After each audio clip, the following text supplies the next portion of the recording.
We are one step closer to a vaccine in the U.S. It's now in the hands of the FDA. Today, we'll tell you when we could see the shots roll out across the country. Snow is back in the forecast. We're talking a couple of inches across the region today and even more this weekend. A happy ending for a woman who fell victim to a puppy scam. I'm overwhelmed by the kindness of strangers and so grateful, very grateful. How our inland Northwest community stepped up to give her the dog her daughter always wanted. Manitou Park's Geiger Observatory will stay dark this holiday season. Instead, the Friends of Manitou have started a drive-through light event tonight. Up with KREM starts right now with Jen York, Joshua Robinson, Jeremy Legoo, and Dana Marie McNichol. It is 6 o'clock on your Friday morning, and a winter weather advisory is in place today until 1 p.m., and it's stretching from the top of the state down to Lewiston. Let's take a live look outside right now. It started at 6 p.m. Hard to see right now with this light, but as we welcome you into Up with KREM, good morning. Joshua Robinson here, joined by meteorologist Jeremy Legoo in the Weather Center. Jeremy, we cannot exactly see it all that well on that camera, but we know it's already starting to come down. What else can folks expect this morning? You know, it's going to be one of those long duration events, but the snow itself will never be overly hard falling, not at least until we get into the middle part of the day. So expect it to start slow. You're going to go, huh, here it is. But even when you get a little bit of snow in the air, it affects the commute. I don't know what it is. Even if it's not sticking to the ground, people act different on the road. So be ready for one of those kind of Friday morning commutes where that is the case. And as we scoot through the next few hours, expect these temperatures to keep snow coming down. Right now, we're below freezing across a good chunk of the region, and we are going to stay that way. The snow, well, it's bringing down some cold air. So places down near Colfax, Moscow, Pullman, we're in the Palouse, Lewiston, you guys are seeing a little bit of freezing drizzle to start the day, but as the snow moves in, that will move out, and we're talking snow. So slick roads down there this morning, that's legitimately slick, but here comes the snow. Once that starts, expect snow to coat it, but when you're talking snow over ice, it is going to be nasty. Be ready for that. Snow slowly working its way toward us. It will eventually start to pick up as we scoot through the day, but notice 9 o'clock this morning, we're kind of getting into the point where it's coming down. By the middle part of the day, that's when we're expecting the heaviest snow out of this. Then it tapers off, but notice it tapers off literally right at the evening commute. So I think evening commute takes a much bigger hit than the morning commute out of this current pattern. Temperatures all day staying right around freezing, and with that cold air up above, I think a lot of that cold air pulls down and it keeps us right around 34 for our high, but it's still falling as snow because of that cold air. So Joshua, morning commute, I think it'll be impacted. Evening commute has the real weather impacts. Okay, well, we'll keep our eyes outside as well, Jeremy, and especially with your full forecast coming up. We are also now one step closer today to getting a coronavirus vaccine here in the United States. An advisory panel has endorsed Pfizer's vaccine to the FDA just yesterday, which means distribution could begin any day now. Health and Human Services Secretary Alex Azar says doses will start shipping within 24 hours of the FDA's emergency use authorization. The vaccine is coming at a time when the U.S. is also seeing a record number of daily deaths. More than 3,100 Americans died on Wednesday, according to CBS News. And COVID-19 was the #1 cause of death in Idaho in November. And when it is approved, the first doses will go to healthcare workers and nursing home residents, with most of the general public not expected to get the shots until the spring. Now, once that vaccine is distributed, healthcare workers will be among the first to get it.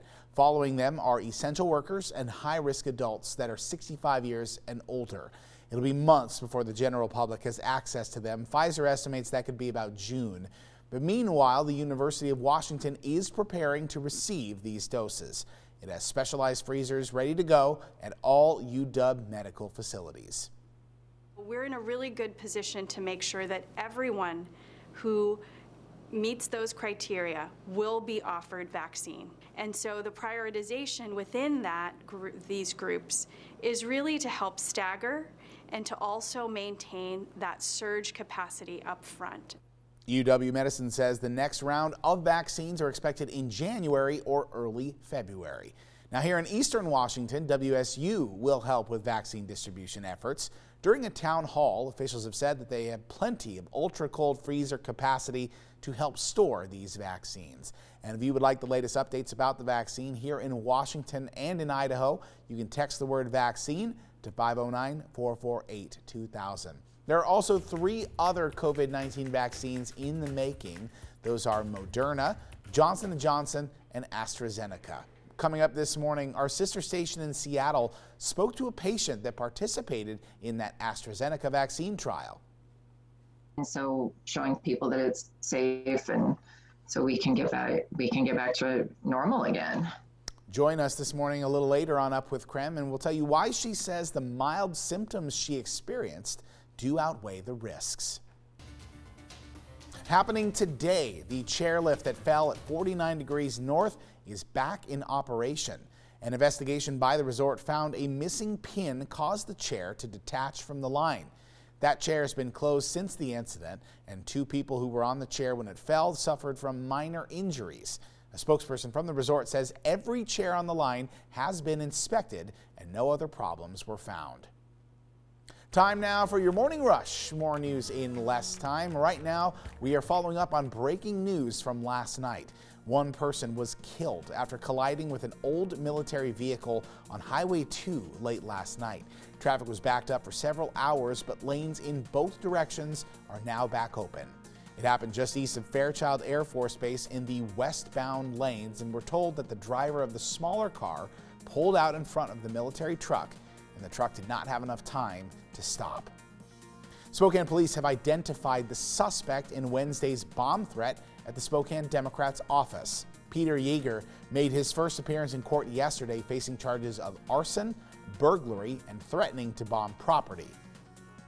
His hope was to make a statement that would be recognized on a national level and that would bring attention to the frustrations that he has and he purports the nation has with the way a government is currently being run.